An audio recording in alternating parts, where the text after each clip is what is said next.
नमस्कार। संविदा कर्मचारियों की मांगों को लेकर इस वक्त की बहुत ही महत्वपूर्ण जानकारी प्राप्त हो रही है। इसको लेकर एक बहुत ही महत्वपूर्ण आदेश जारी किया गया है।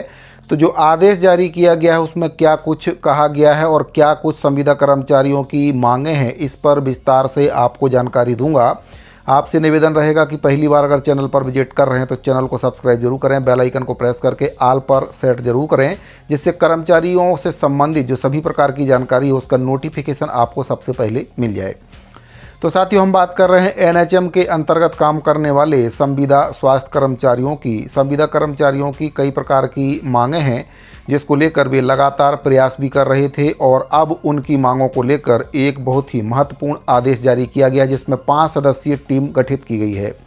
जो टीम गठित की गई है वह कर्मचारियों की समस्याओं का निराकरण करेगी। मध्य प्रदेश, राजस्थान और अन्य जो राज्य हैं वहां पर जाकर जो कर्मचारी हैं, संविदा कर्मचारी, वहां पर जिस प्रकार से उनका स्थायीकरण, नियमितीकरण किया गया है उसका अध्ययन करेंगे और उसके बाद जो नीति नियम है छत्तीसगढ़ के एनएचएम संविदा कर्मचारियों के लिए बनाए जाएंगे।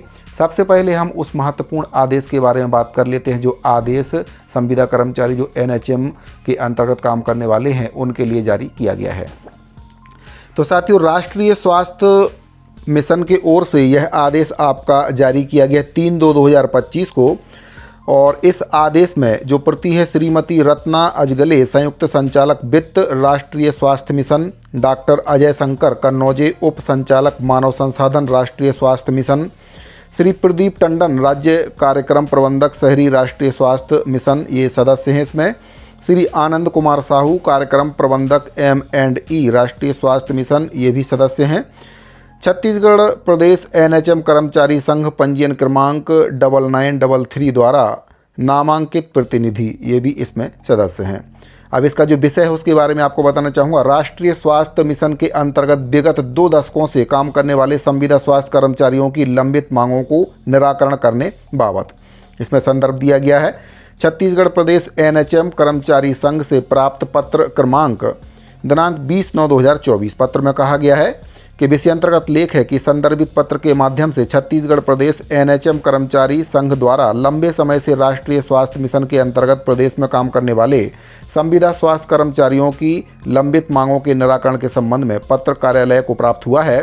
अतः राष्ट्रीय स्वास्थ्य मिशन कर्मचारियों के वेतन एवं ग्रेड पे निर्धारण हेतु अन्य राज्य जैसे मध्य प्रदेश, राजस्थान और अन्य राज्य का अध्ययन कर प्रस्ताव अधोहस्ताक्षरकर्ता के समक्ष प्रस्तुत करने हेतु राज्य स्तरीय 5 सदस्यीय समिति का गठन किया गया है। मिशन संचालक राष्ट्रीय स्वास्थ्य मिशन के ओर से यह आदेश जारी किया गया और 5 सदस्यीय टीम गठित की गई है जो दूसरे राज्यों में जैसे कि मध्य प्रदेश, राजस्थान और अन्य राज्य जहां पर एनएचएम के अंतर्गत काम करने वाले संविदा कर्मचारियों के लिए नियम नीति बनाई गई है, वहां पर जाएंगे और अध्ययन करेंगे कि किस प्रकार से वहां पर एनएचएम कर्मचारियों का स्थायीकरण, नियमितीकरण किया गया है या फिर संविलियन किया गया है।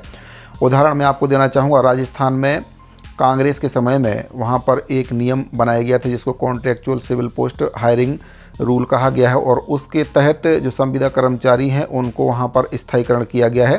तो साथियों, सबसे पहले आपको ये जानना जरूरी है कि ग्रेड पे की मांग संविदा कर्मचारी क्यों कर रहे हैं। तो आपको मैं यहाँ पर बताना चाहूँगा कि जब तक संविदा कर्मचारी जो एनएचएम के अंतर्गत काम कर रहे हैं उनके ग्रेड पे का निर्धारण नहीं होगा तब तक उनका नियमितीकरण, स्थायीकरण हो पाना बहुत ही मुश्किल है।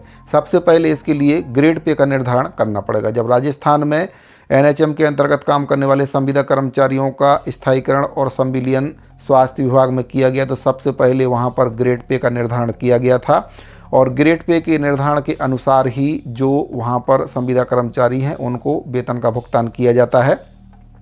अगर कोई उच्च पद पर पदस्थ है तो ग्रेड लेवल के अनुसार जो नियमित कर्मचारी है उसको कितना ग्रेड पे दिया जा रहा है, कितना वेतन दिया जा रहा है, उसके समकक्ष संविदा कर्मचारी के वेतन का निर्धारण और ग्रेड पे का निर्धारण राजस्थान सरकार के द्वारा किया गया था। तो उसी तर्ज पर अब छत्तीसगढ़ सरकार के द्वारा भी कमेटी गठित कर दी गई है। 5 सदस्यीय कमेटी का गठन किया गया है जो कि मध्य प्रदेश और राजस्थान जैसे राज्यों में जाकर वहां पर अध्ययन करेंगे कि किस प्रकार से संविदा कर्मचारियों का वहां पर नियम बनाकर स्थायीकरण, संविलियन किया गया है। उसी तर्ज पर अब छत्तीसगढ़ में भी एनएचएम के अंतर्गत काम करने वाले संविदा कर्मचारी हैं उनके लिए वेतन और ग्रेड पे का निर्धारण छत्तीसगढ़ सरकार करना चाहती है ताकि भविष्य में उनको स्थायीकरण नियमितीकरण किया जा सके। तो साथियों, एनएचएम के अंतर्गत काम करने वाले संविदा स्वास्थ्य कर्मचारियों से संबंधित ये बहुत ही महत्वपूर्ण जानकारी प्राप्त हो रही थी। उम्मीद करता हूँ कि जानकारी आपको पसंद आई होगी। अगर आपको जानकारी अच्छी लगी हो तो अपने दूसरे साथियों को शेयर जरूर करें। इस वीडियो फिलहाल इतना ही। अभी के लिए दीजिए इजाज़त, मिलते हैं अगले वीडियो में। धन्यवाद।